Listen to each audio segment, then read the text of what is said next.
Hey mga brods, nanood ba kayo ng SMB versus NLEX Road Warriors kahapon mga brods? Biruin nyo, 19 points ang kalamangan ng SMB pero natalo pa sa 4th quarter mga kabrods. Dahil yun nga hindi nila na-depensa ng maayos. Ito pong si Berto, Robert Bolick na nag-init sa 4th. Kaya after noon ng pagkatalo ng San Miguel Beermen against NLEX Road Warriors, nagkaroon ng overtime kung saan nagpatawag lahat ng SMB coaching staff ng hour-long meeting mga kabrods. Pagkatapos nga nang nangyari dun sa laro nila sa NLEX Road Warriors. So ito na nga mga brods mukhang ang sinisisi. Maski sa mga social media posts mga kabrods na ito pong si Coach George Gallant ang tinitira nila. So ito na nga mga brods, ang plano naman ng SMB dito at pinagmimitingan nila ito na why not palitan ang coach. Baka nga hindi na import ang problema dito, baka coach na talaga. Kaya ito, isa sa mga gusto nilang pagpilian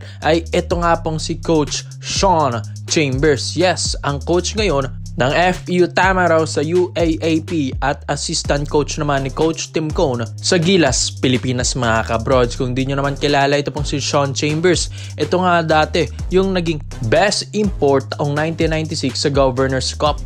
Mas nakilala ito dati sa Alaska Milkmen. Tapos 6 na kampyonato naman ang naitala nito sa PBA mga brods. So kilalang kilala, ito pong si Sean Chambers dati. At dito naman sa pagiging coaching career niya, naging consultant siya sa Alaska Aces taong 2017 to 2018 PBA season. Naging player development assistant coach din ito sa TNT Tropang Giga taong 2023 last year. At gaya ng nabanggit ko kanina, nasa FEU Tamaraws na ito mga brods. Present niya ngayong taon. At kung nagtataka kayo bakit naging better ng Gilas Pilipinas natin ngayon sa panahon ngayon, dahil kina Coach Tim Cone and Coach Sean Chambers mga kabrods. Kumbaga batikan na coach na rin ito and player, and marami na experience ito mga brods sa professional league. Well, sa coaching career niya, wala pa naman siyang achievements dyan maski nga sa FEU dahil bago-bago lang din naman ito pong si Coach Sean Chambers doon. Pero iba yung epekto ng Sean Chambers mga kabrods. Nagiging contender yung mga teams na napupuntahan nito. Kaya why not ito yung subukan naman ng Beermen. At isa pa dito, meron na rin naman itong contact kay na Boss Alo Francis Chua na nakasama at nakatrabaho niya dyan sa Gilas Pilipinas alongside with Coach Tim Cone. So yung mga plays, triangle offense, defense ni Coach Tim Cone na a-adapt ito ni Sean Chambers mga kabrods, ni Coach Sean Chambers. So ito pong si Coach Sean Chambers, ang specialty naman nito mga brods, defense. Yes, magaling na tactical coach din na to pagdating sa depensa, and sinasabi nga nila defense wins championship mga kabrod. So ito yung pwede niyang i-apply sa Beermen mga kabrod. Kung napapansin nyo, depensa talaga ang wala yung SMB this season. Kaya diba, muntik-muntikan pa nga sila sa Phoenix nung first game nila. Buti nga nanalo sila, tapos ngayon ito, natuluyan sila sa NLEX Road Warriors dahil din nila nadbensahan ng maayos. Ito pong si Berto, Robert Bolick mga kabrods. So why not subukan ito pong si Coach Sean Chambers na alam naman natin na magandang sistema nito at parehas lang din naman sila ng sistema ni Coach Tim Cone dahil nga kasama niya ito si Coach Tim sa Gilas Pilipinas. Mga kabrods, assistant siya doon. Kaya ikaw mga brods, sa tingin nyo ba ang problema talaga ng SMB yung coach, or it's either yung import or yung mga players na mga local neto mga kabrods? Pero ito, pinag-iisipan na nila na why not palitan ito pong si Coach George Gallant, or it's either kapalit nila ito pong si Coach Sean Chambers or ibalik si Coach Leo Austria.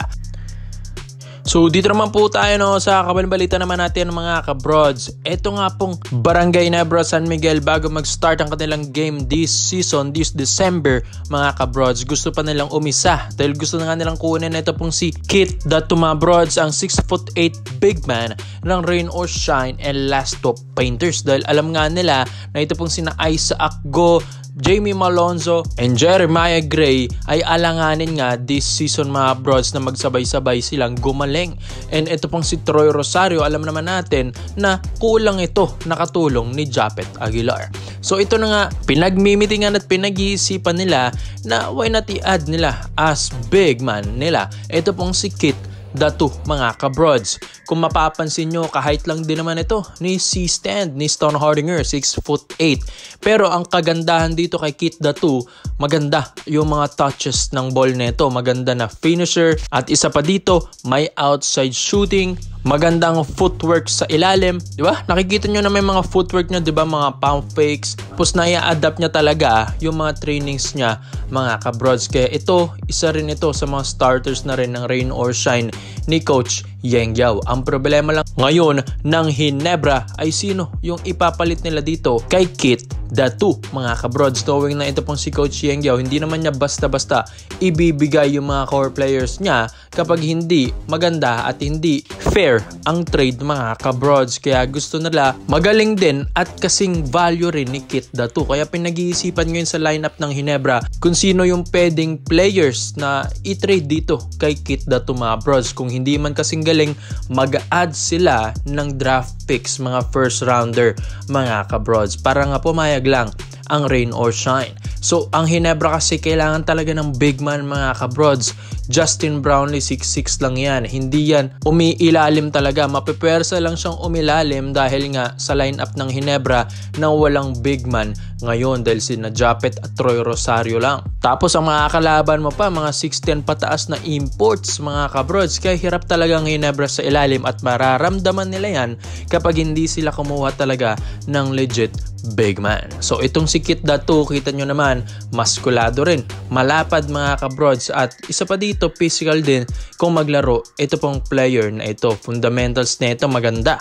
Isa rin sa mga inaasahan ito ni Coach Yeng Guiao. At ang gusto rin dito ni Coach Tim Cone na stretch big siya, mga kabrods. May threat siya sa labas at may threat din siya sa loob. Yan yung isa sa mga mahirap bantayan na big man ngayon, mga kabrods, yung mga modern bigs na katulad din ng Kai Sotto. Kaya itong si Kit Datu gustong planuhin ngayon ng Ginebra dahil yung mga ibang big man nga na locals ngayon, mga brods, ay hindi pa makuha ng Ginebra dahil hindi sila available pa, kagaya na Slaughter and kay Mark Carino. So kaya nga dito sila mag-go kay Kit Datu kung sakali mang pumayag ang Ross dito. So kapag napunta ito pong si Kit Datu sa Ginebra, matutulungan niya sa depensa. Number 1 yan, mga kabrods, at opensa, mga kabrods. Sa scoring, defense, triangle offense, pasok din ito sa play ni Coach Tim Cone dahil parang C-Stand lang din naman ito. Matalinong player din, mga kabrods.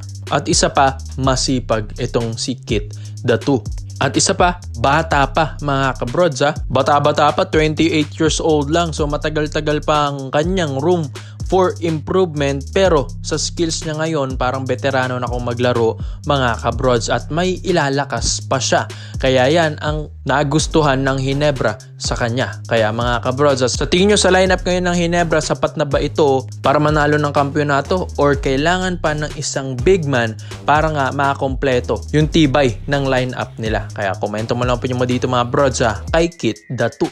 Salamat po sa panonood, mga brods. This is Overrated Highlights yun lang. I'm out.